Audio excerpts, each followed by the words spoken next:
Were you were you able to hear that?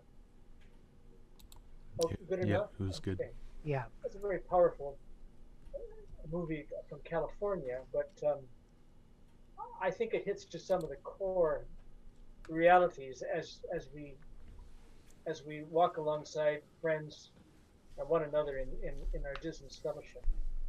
And what Charlie Taylor has said in his book, in terms of that men and women who we meet in prison and so much of society wounded by shame, where they feel fundamentally damaged and unworthy, as opposed to feeling guilty. You know, like the law judges a person guilty, but and then applies a sanction or a punishment of a particular crime. But shame is much deeper than that, isn't it?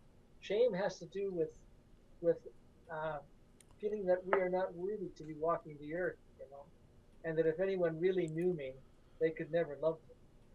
And and and and is expressed in a number of ways that one carries maybe a psychiatric label. One lives with addiction and alcoholism. Maybe there's brain damage.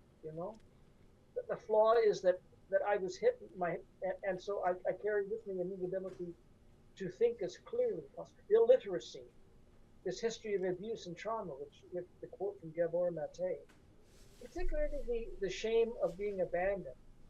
The man said, "My mother tried to flush me down the toilet."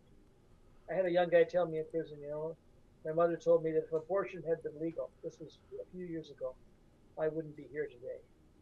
He was in for possession of weapons, and he told her, he said, "Well, I told my mother, if murder had been legal, you wouldn't be here today." I mean, there's this absolute expression of violence.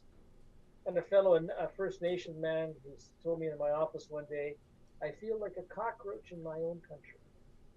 That sense of just not. Oh, Laura is just coming in now. Of just not being worthy to be around.